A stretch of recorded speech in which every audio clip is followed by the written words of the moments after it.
আমরা এখন সমাজ মাধ্যমে যেরকম কুফল আমরা দেখতে পাচ্ছি, সেটা আনসেন্সর্ড এবং কোনো গেট কিপিং ছাড়া যেসব তথ্য ছড়িয়ে পড়ছে, মানুষ গুজব দ্রুত বিশ্বাস করছে, যাচাই বাছাই করছে না। ফলে দেশের স্বাধীনতা সার্বভৌমত্ব যেরকম বিপন্ন হচ্ছে, সাম্প্রদায়িক সম্প্রীতি বিপন্ন হচ্ছে এবং গণতান্ত্রিক অভিযাত্রায় যে আমরা আছি সেটাও কিন্তু ব্যাহত হচ্ছে বারবার। আমরা জানি যে এই দেশের বিচার ব্যবস্থাও এত কলুষিত হয়ে গিয়েছিল যে বলেছিল তারা যে ট্রুথ ইজ নো ডিফেন্স। আমার নিজের কানে আমি শুনেছি, আমি তখন আমার দেশে ছিলাম। আপনারা জানেন যে মাহমুদুর রহমানের মতো তেজি, সাহসী, লড়াকু সম্পাদককে কিন্তু বারবার লাঞ্ছিত হতে হয়েছে। আমি নিজে 2বার চাকরিচ্যুত হয়েছে, একবার দৈনিক বাংলা, একবার আমার দেশে। তো এখন সামনে আরো বড় চ্যালেঞ্জ আছে, সমাজ মাধ্যমের এই চ্যালেঞ্জ, এআই এর চ্যালেঞ্জ এবং ষড়যন্ত্র দেশের ভিতরে আছে, দেশের বাইরে আছে, সেটার ম্যানিফেস্টেশন আমরা দেখেছি।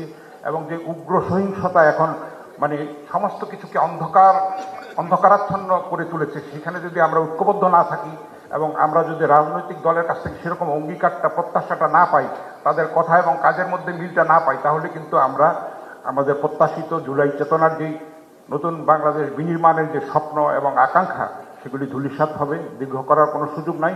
আমরা ঐক্যবদ্ধ হতে চাই, আমরা সংস্কার চাই সত্যিকার অর্থে, এবং জনবান্ধব বিচার বিভাগ চাই।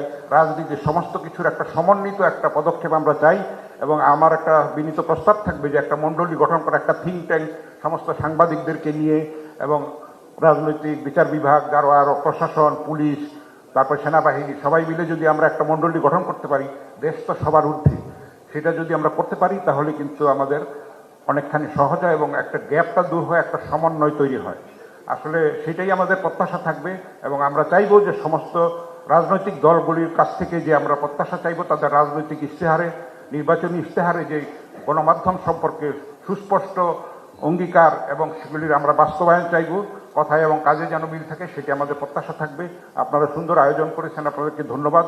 এটা যদি ঘন ঘন করতে পারেন তাহলে আরও কিন্তু গ্যাপটা দূর হবে এবং একটা উপায় বেরিয়ে আসবে। আমরা জানি যে আমাদের অন্তর্বর্তী সরকারের প্রধান উপদেষ্টা একবারই মাত্র সম্পাদকদের সঙ্গে মিলিত হয়েছেন, কিন্তু আনফর্চুনেটলি সেটার কোনো ফলো আমরা দেখতে পাই নাই। যদি থাকতো, এবং রাজনৈতিক দলগুলিকে উনি আস্থায় নিয়েছেন, কিন্তু অনেক দেরিতে নিয়েছেন, সেটা যদি আরও বেশি ইন্টারাকশন হতো তাহলে এত জাতীয় ক্রাইসিস আমার মনে হয় হতো না। আমরা যেটা অতীত থেকে শিক্ষা নেই এবং আমরা একটা নতুন বাংলাদেশ বিনির্মাণের ক্ষেত্রে আমরা আমাদের উত্তর প্রজন্মের জন্য যেন আমরা একটা সুন্দর বাংলাদেশ রেখে যেতে পারি,